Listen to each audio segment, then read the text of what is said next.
Hey everyone, Rob from Southgate Media Group here. Before we get started with this podcast, we have a quick message. If this is your first time checking out the show, we love that you found us and we really hope you enjoy it. What we have to say is for the subscribers. If you enjoy our shows, would you please donate to help keep these going? We don't want to have to put traditional ads on these shows, but this does cost money. So we really do rely heavily on donations. To make a donation to the show, please go to our website, www.southgatemediagroup.com. Go to the page for the show, and in the upper right-hand corner is a donate button. It takes you right to PayPal, and you can donate whatever amount you want. Thanks a lot for listening, everybody. And now, on with the show.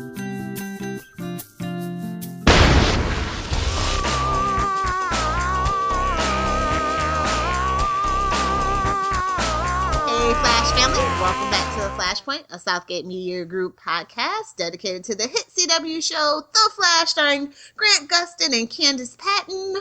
We are talking about episode 115, Out of Time. Oh boy. I'm Lilith. Hey, I'm Kelly. I literally knew something big was going to happen in this episode. Like I said, I haven't been doing spoilers or anything for this show because I want to be surprised, but I knew this was the episode something big was going to happen. So I was literally humming Don't Go Breaking My Heart, and they totally broke my heart in at least 4 different spots. Mine this week was Cyndi Lauper, Time After Time. Yep, basically. Yeah. So let's just get into the episode. I gave you the synopsis. Yep. Mark Martin, a.k.a. the Weather Wizard, appears in Central City intent on avenging his brother Clyde's death and sets his sights on Joe, who shot Clyde.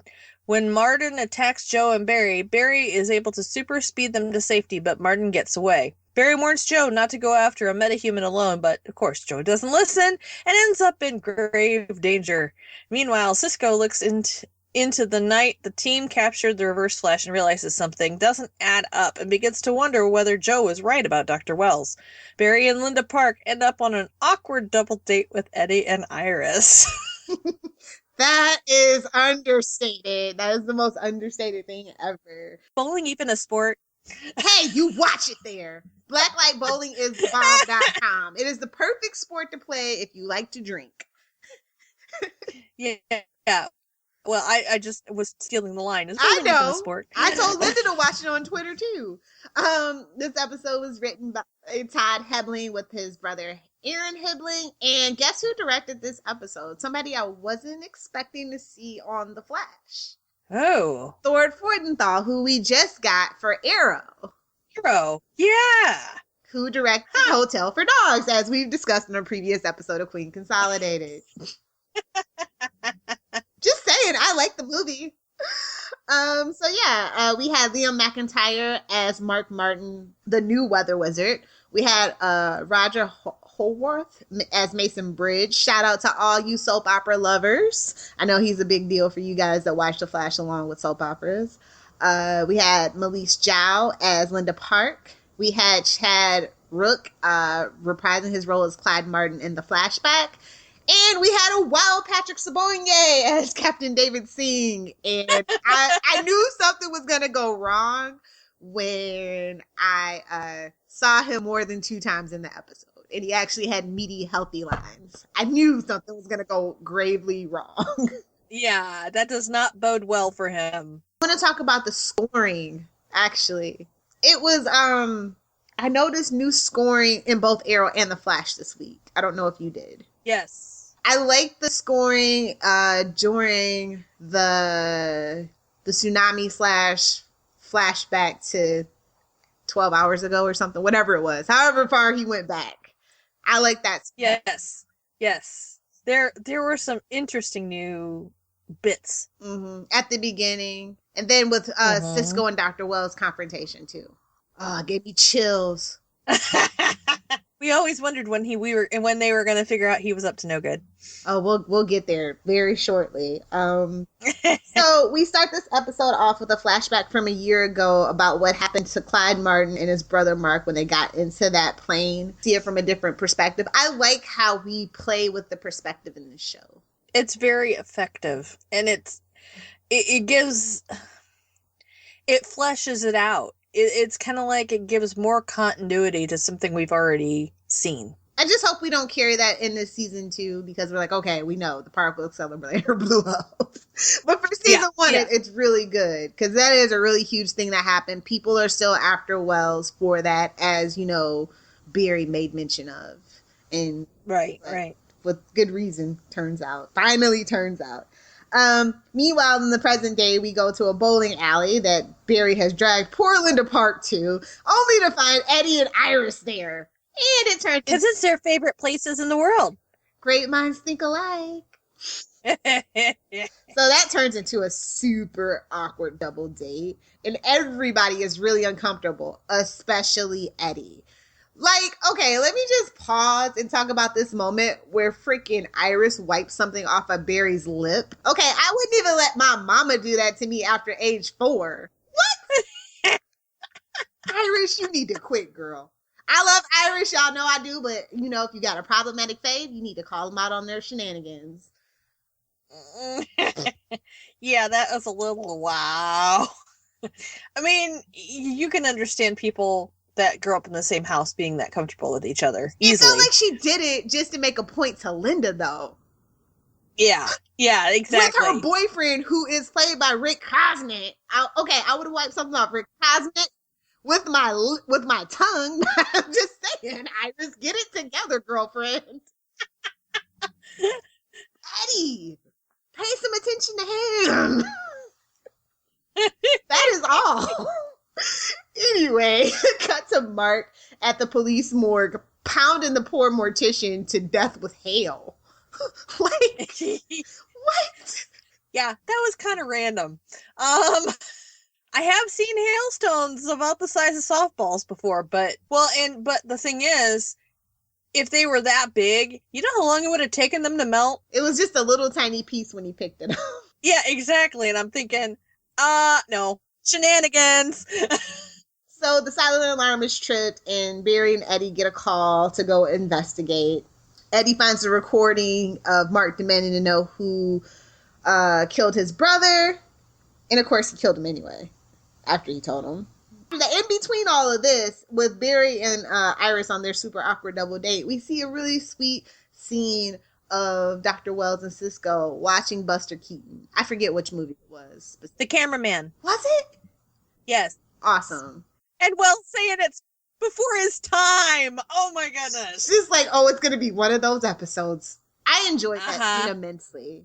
We learned that he has a brother and that they don't get along. Now, I almost thought, but then I had to think back. I was trying to think of why Cisco would have a rift in his family.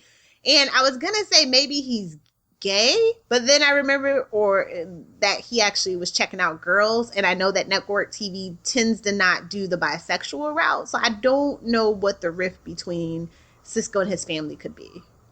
Maybe that he's still working at Star Labs. Well, but I don't remember in the comic books whether or not he was. I don't think that he was. Yeah. I mean, I don't know if they're going to do that, but they've gone there on the 100, so. Isn't this what that seemed like, though? Like, it felt like it was something kind of, that kind of persuasion.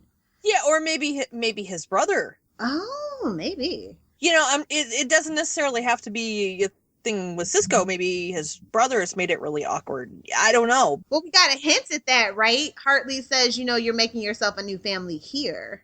I'm curious to know what's up. Well, I'm sure we'll find that out now eventually again. Yeah. So, we cut to Star Labs and trying to help out with the case. Who would want to break into a morgue? I go, iZombie comes on right after you guys. Right after you. Literally, the commercial came up right after that little segment, too. So I thought that was hilarious. Basically, Cisco's like, oh, yeah, another what? Like, they kind of find out that it's another it's the weather wizard or whatever, because Joe goes, I know that voice. And so Cisco's like, I was working on something for his brother, and I've been waiting to use the term weather wizard since week 1. And I was like, meta moment. Loved it. So basically, he made a really huge sonic screwdriver, just saying. Was I the only one? This was a very... Yes, it's a timey-wimey episode. And then, like, Wells says, I have to go stretch my legs. Like, he was really being a little snot this episode. Oh, Barry talks about how he saw a speed mirage, but of course he doesn't call it that. And Wells is like, well, we'll talk about that later. Let's figure out this case first. Cut to a couple of scenes later, and Iris shows up to the precinct to talk to Eddie. And, you know, Eddie really, thank God, grows a backbone and gives it to her and tells her that, you know, it made him feel uncomfortable and that something has changed between her and Barry. He is not cool with it. And I was just like, thank you. Yeah, and then Joe gets... Oh, the car ride. Well, no, he gets sidelined. Remember, they tell him that he can't, you know... Oh, yeah, because Mark's after him and he can't be out in the field. But, of course, my baby Joe don't listen to nobody. Don't nobody put my Joe in a corner. He tries to sneak off, and Barry's like, aren't you the one always telling me to keep a cool head? I love that little role reversal right there. Yes. I love the car ride. Me too. Because it sums up why some people actually don't like the Wes Allen relationship in the TV show. Ah, really? Because they're like siblings, and she's dating his partner, and he considers Joe to be his father, and like I've seen that a lot. Like, it doesn't bother me at all because they're not blood. Yeah, they grew up in the same house, but they were best friends and all this other stuff, and I totally get why they would both be into each other, but they just have to be ready. And, you know, for if things go bad and fall apart, they still have to see each other. They still have to be in each other's lives because of Joe. Right. And they've got to, like, kind of, if they're going to even think about having a relationship, they got to get out of the relationships they're currently in. Oh, God. I loved it, though. She was like, Linda, Becky Cooper. And everybody on my timeline is like, who's Becky Cooper? I loved it when they were driving in the car and it's only raining on them. Classic. It's like, and then he turns the radio on. Another beautiful day in Central City. And they look back and they're like, I love that visual. It was so cheesy, but it was just perfect. Yes. Then he like tries to summon the lightning.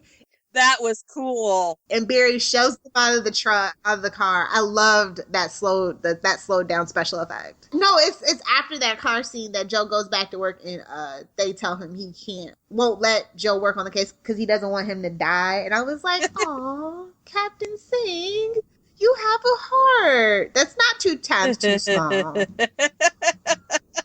I also love that scene where Barry comes into the crime scene and spills the coat, the whatever the heck that was, all over his coat that his fiance got him. Yes.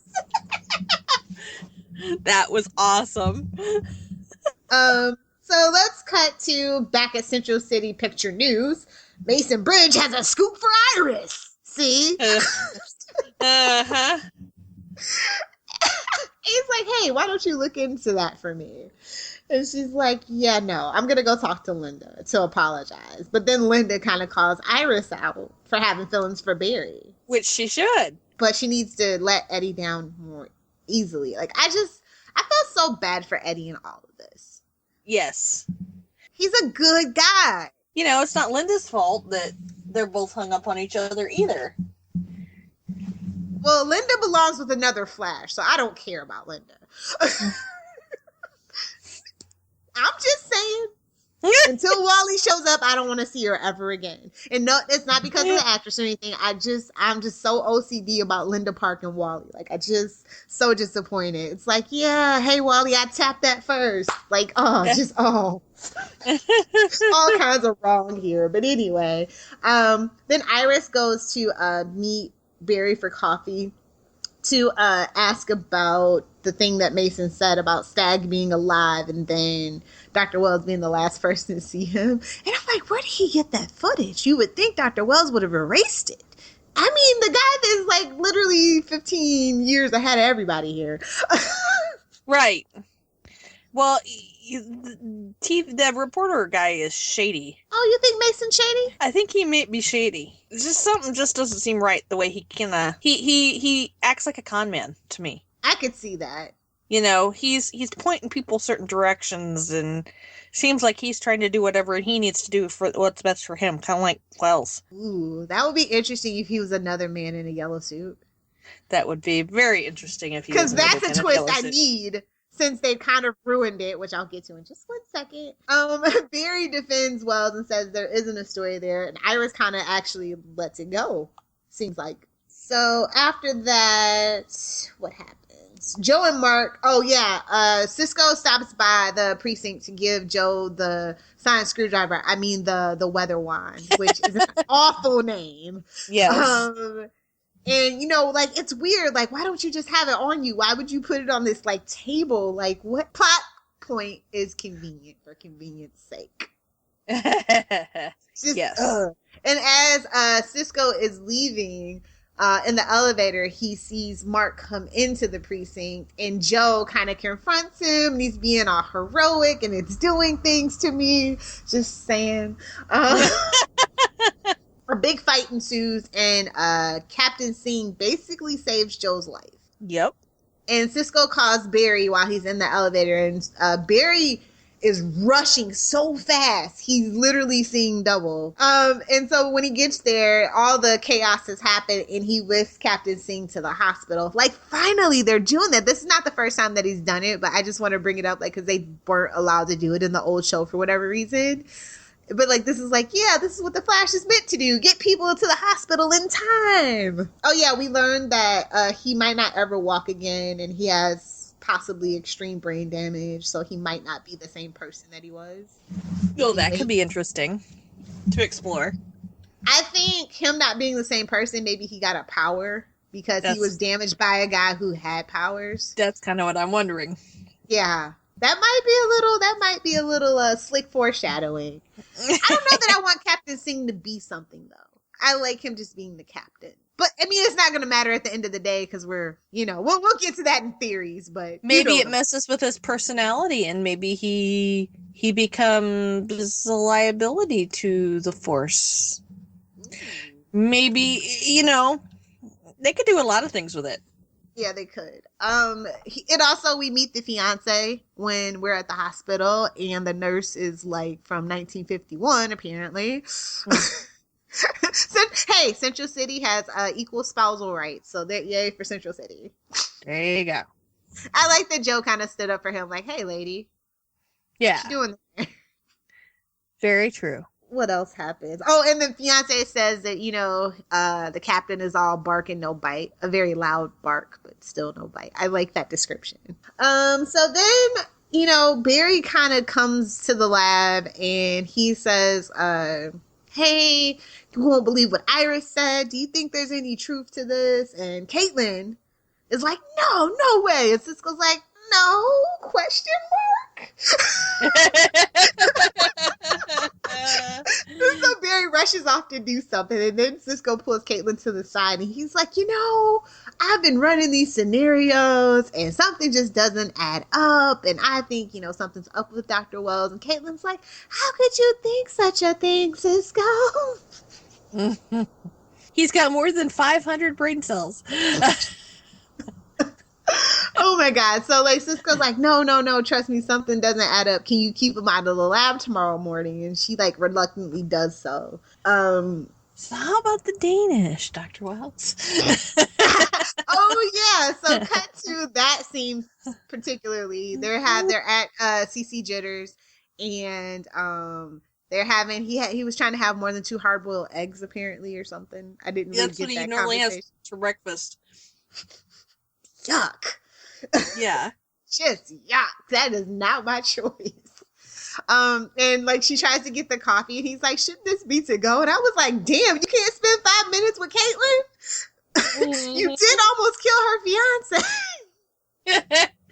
Saying, goodness, Dr. Wells. And she's like, actually, I thought we could sit here and have a chat. Caitlin was so bad at that. It was adorable. And he's just like, what the hell is going on here? So, I'll just kind of throw in the scene where he he says, hey, you know what I thought of? A way to help Cisco with the weather wizard?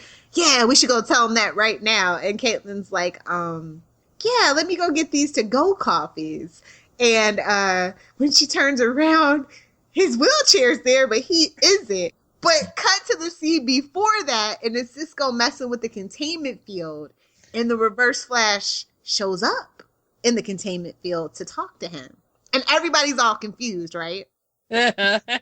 Like, wait a minute, okay, Dr. Wells was with Caitlin. The man in the yellow suit's right there, but we know the yellow suit's in the Lego room a requirement. What is going on? Right? It takes you a quick second, and like then he shows up after the commercial break from him not being in his wheelchair, and he shows up behind Cisco to finish what turns out to be the Speed Mirage's sentence when he says, "I'm the reverse."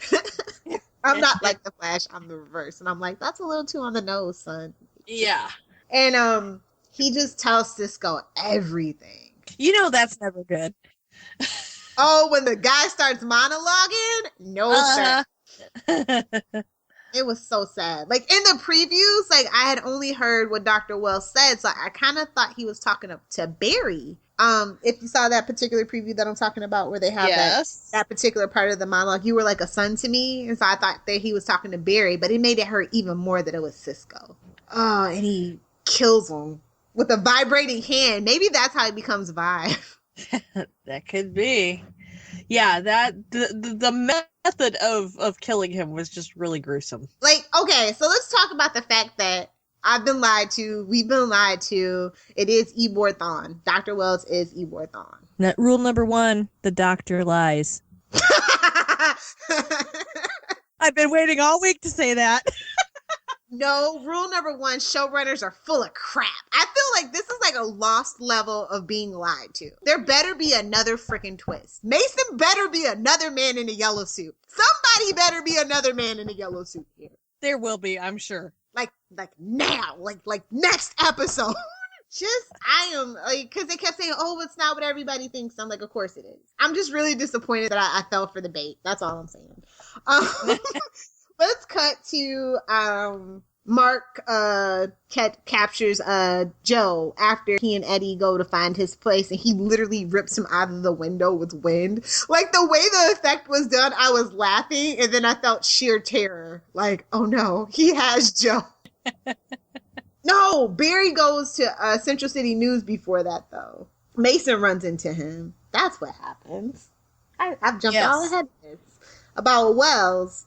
And then Barry goes to visit Iris to ask for proof, but Iris, he goes to the house to find Iris, because he needs to protect her because Joe went after Mark. Basically, that's when she tells Barry that Linda isn't the right woman for him. And he goes, "Who is?" And we cut to commercial. So after that, we go to the precinct, and Eddie is like getting his Dark Knight rally on of the police and everything. And Iris is like, "I can't believe this is happening." And she gets a phone call, and Mark's like, "Hey, come down to the wharf." Yeah, that's a great place to go. So she and Barry go rushing down there, and we learn Mark's basic plan is to kill everyone that Joe loves, and just basically the whole Central City with the tsunami. Another freaking tsunami. At least it wasn't a Sharknado. I'm waiting on that. Or we could just have a big bay of left sharks. Who knows? Caitlin tries to call Barry, but Barry calls Caitlin. Caitlin's like, "I need to tell you something about Wells." He's like, "We have no time for that. We got a big tsunami coming in." And he's like, "What should I do?" She's like, "You got to run back and forth really fast." And he's like, "How fast?" And she's like, "I don't know if you can run that fast." And I'm just like, "Run, Barry, run." Run. To quote a previous episode. And he looks at Iris and goes, "I didn't want you to find out this way." And basically turns into the Flash Wonder Woman style. Don't know if anybody caught that. Yeah. Did you see that? And I was like, what was in the bag? Did he actually have the Flash suit in the bag? Because if he did, it's time for the ring. When he kills Dr. Wells, he needs to snatch that ring. Yeah. Totally. Because that's not cool. Okay, so now, and then Barry ends up going back in time. We go back to that point where we saw earlier, where he thought he saw himself, the Speed Mirage. Now I can see a couple problems with this. when we start back again. Barry doesn't know what Wells did to Cisco. All he knows is that he needs to stop the weather wizard. So that's the point of change everything comes from. Right. So Barry doesn't know that they figured out about Wells. So if he stops that, that potentially means the Wells could go on being duplicitous. Right. With nobody else none the wiser. Unless Exactly. there's an alternate timeline. Like, I don't know where they're going with this story. Like, I honestly don't. I know that it's probably a primer for when Barry finally does go back to save his mother. Mm-hmm. Like, now that he knows that he can go. Do you know what I mean? Right, but he also is kind of afraid to do that because he knows he has to be ready. And how would he get forward back to get to his actual time? Or would he? Yeah, because they have, like, no offense, like, they have dumbed Barry down from the comic books. Like, he was a brilliant mind in his own right. And yes, Barry is bright in the show, but I feel like his brilliance is overshadowed because of the people that work at Star Labs, who are brilliant minds in their own right in these really complicated fields. I have a feeling that when Dr. Wells' duplicitousness is made known, then Barry's going to have to step up. I would like that. Yeah. I mean, and Papa, too. Whenever he gets freed. So, yeah, that's basically where we end the episode, right? So, what was the theme? What do you think was the theme? Don't throw stones. It's funny. Don't be a fair weather friend. There we go. That's more like it. That's more like it. There's my Kelly. You think about it. Okay, Barry and Linda. Okay, he likes her, yeah, but, you know, he knows better. He knows he doesn't love her. He's just kind of, you know. Well, every relationship doesn't have to be epic love either. Like, we see that True. Barry doesn't seem like he's dated that much. Yeah, true. But you know, I don't know. Linda seems like she's in it for a relationship, and Barry just seems like he's in it for companionship. And Iris obviously knows what her feelings are, even though Barry doesn't know what her feelings are yet. Well, does now, but you know what I'm saying? Early on in the episode, it just kind of is leading Eddie on when she knows how she feels. Just kind of, I don't know. That whole thing just kind of bothered me. It's like, okay, guys. You know, decide how you feel and do something about it. You know what I mean? I mean, they finally did, but it's been undone. So, you know, it's going to be, I mean, they gave the fans what they wanted, but then they took it away. They give us and they take it away. That's right. That's exactly right. So the writers are being fair weather friends too. They totally are. I got, be careful what you wish for. Because, like, Barry is asking advice about Iris, and Eddie wants Iris to be honest with him, and Linda wants Iris to be honest about her feelings, and it's like Mark wants, you know, retribution for his brother. Joe sees it as justice for killing his partner. You know what I mean? Cisco wants to know why his stuff failed. Didn't, but he wants to know. Yeah. Gets in trouble. So it's just like Caitlin's in denial. Like, I know that she probably has had those moments where the hair stands on the back of her neck and she kind of just pats it away because she's thrown all in with Star Labs, you know? Yeah. She's a professional laughingstock because of what happened. And, you know, now that Barry is on the team and she feels like they're doing some good, she's in it for the long haul. But I'm sure there's been questionable things. Where else would she go? She could go to Mercury Labs with Tina McGee.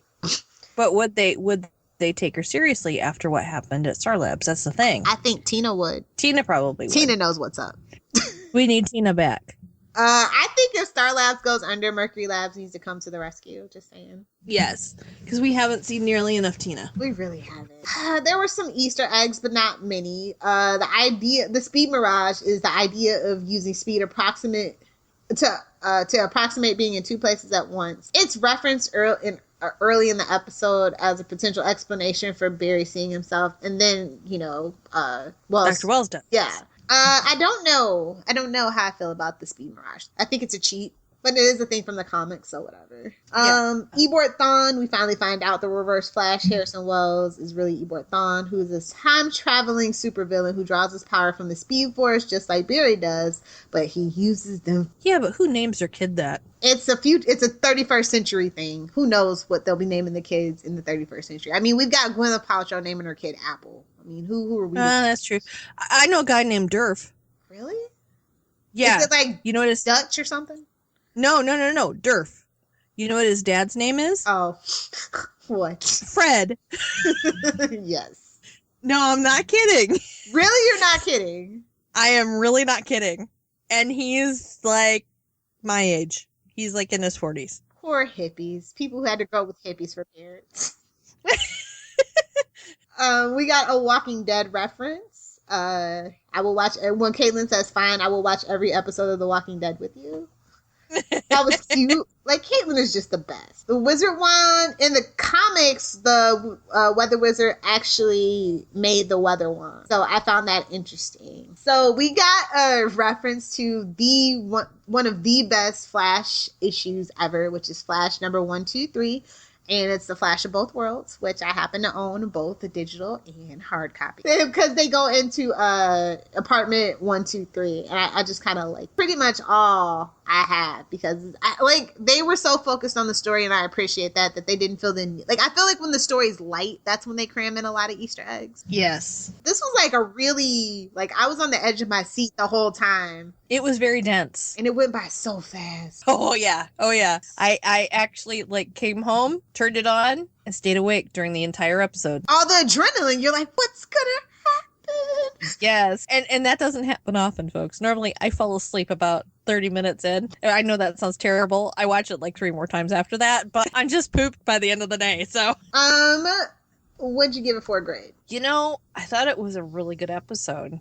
Were there things I would like to see happen more? Yeah. Uh-oh. I would say, though, I would give it probably B+. I agree. I go B. I like this episode, but it left me feeling a little bit disappointed with the revelation of Ebort Thawne, that we only go back what seems like a few hours. And it's subjected, it's subject to change what happens with the next episode. Right. Yes. That's what I'm going to be watching for, is what happened. Where do they go with this? So at the end of the season, when we're doing our end of the season review and we get the final grades, I suspect this will either change for the better or for the worse. It won't stay a B. Favorite line? I would say it was probably Wells talking about how the movie was before his time. I mean, there was a lot of tear-jerking, heart-wrenching kind of dialogue, but if I wanted the zinger, that's the zinger for me. Okay, I think my favorite one is also from Dr. Wells. Why would anyone want to rob a morgue? Because, in these kind of shows, people are always breaking into morgues. Most memorable moment. I don't think I'll ever forget the look on Cisco's face at the end. Oh, you had to pick a side. I did. It's just, as much as I love Cisco, that hurt. I agree with you, but I'm going to give him a happy one. I love, okay. like I mentioned earlier, I love when Barry spilled the drink all over Captain Singh's jacket. He's just so defeated. He's like, dang you, Barry Allen! Oh, best character interaction. Wells and Cisco, Barry and Joe, and, Eddie and Iris. I like that Eddie got mad. He needed to. Sometimes we get that Firestorm vibe going. Do you want pizza? Wait, you already had pizza today. When you start craving sushi every day, then we've completed the Firestorm Matrix. I guess do you have any conspiracy theories? I really think there is somebody else in a yellow suit. I really do. You want to hear my conspiracy theory? Go for it. I believe Greg Berlanti stays young by bathing in the tears of his viewers. That's what the Lazarus Pit is. It's tears of from the fans sobbing uncontrollably at the stuff that he puts us through. I'm really seriously out of conspiracy theories. Like I told you guys, I had that one last grand conspiracy theory a few episodes ago, and it's still kind of sort of playing out that way. Yeah. With the superhero team up show, I told you guys that it's a doozy. That's a very ambitious idea. And I definitely think that they will need to take Emily Bett Rickards with them to hold the center of the universe. Maybe she comes back to Arrow, maybe she doesn't. But I did hear a rumor. I doubt that they actually would have the balls to do this. Is that they were going to kill Felicity off at the end of the season. That's been the big thing. That would be pretty tough. That would be ballsy as hell. Because there's no room for her in the Arrow cave. It would actually give Oliver more motivation. I don't want if Felicity leaves, she can't die. She can't end up a woman in a refrigerator. I hate that trope.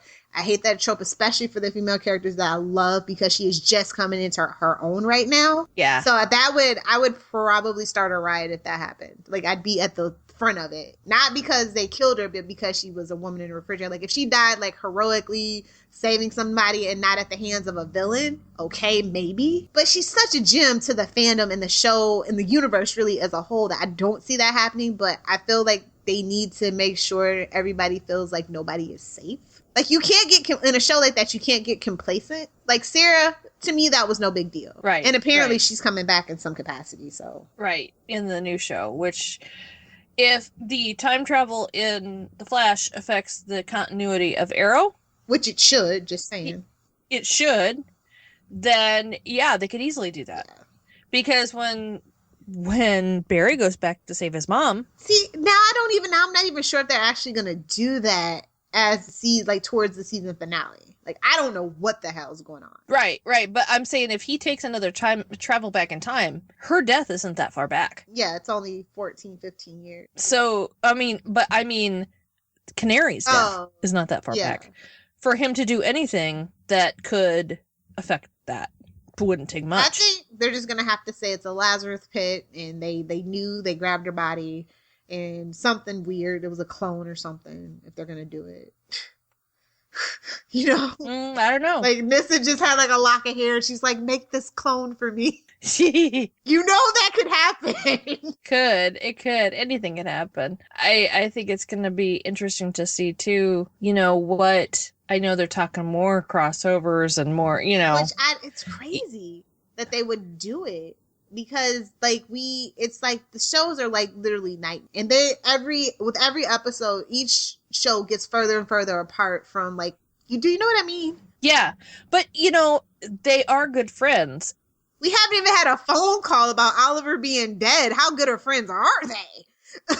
Well, they know, but it's gonna. Well, I was actually watching an interview where they were talking about how that, some things are going to happen where they're going to have to decide whether they're going to make a phone call to get help, which makes sense. And I think they're bringing, a couple characters over. They're not bringing the whole bunch. I know that Cisco's going to go over to Arrow for an episode, and Felicity and Ray. It's coming up really shortly, like episode 17, 18, right? It's 18. Yeah. So, they're going to be doing these limited little kind of like mini crossovers. Which is fine, but for a whole crossover is what I mean. I don't think we're going to see that for a while. And they said as much because it takes so much once planning. a season, I think. And it almost have to be at the beginning of the season because of all the way that you'd have to take all that time to prep and plan, episode takes. And get storylines to cross. Yeah. Well, not that it really mattered, because I really felt like the story didn't really cross in the first crossover. It was just kind of like, Yeah. It was very thin. But it was their first try, too, Yeah. So I'm just saying, they could just whip up anything and just kind of have a very thin premise, and everybody would be happy. Let's just be... So yeah, that's about it.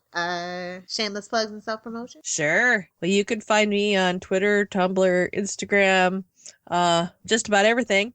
At Super Squint, that's SuperSquint, and I also co-host Before the Bat with Tyler and Phil. and write for voiceoftv.com. And of course, I also co-host Queen Consolidated with the lovely Miss Lilith Hellfire. As for me, you guys can find me on Twitter at Lilith Hellfire. I'm on Tumblr, begrudgingly for the time being, lilithfairyhellfire.tumblr.com. Check out my blog, littlepopculturevulture.blogspot.com. And I definitely want to encourage you guys to check out our parent company's website, www.southgatemediagroup.com. We have 60 plus podcasts from Pinterest to Star Wars and everything in between. And we're adding more, folks. On a daily basis, it feels like. Yes. We got 2 Gotham podcasts, 3 Flash podcasts, 2 Arrow podcasts, 2 Constantine podcasts, like 4 or 5 podcasts about comic books and comic book TV shows in general. So we got an iZombie podcast coming out pretty soon. So something for everybody. We want to encourage you to follow us on Twitter at flashpoint_smg. Our email is flashpoint.smg@gmail.com. Get in touch with us. We'd love to hear from you. And please rate, review, and subscribe to us on iTunes. And remember, make sure you download because streaming doesn't count. It'll be next Tuesday before you know it, and we will be back in Flash.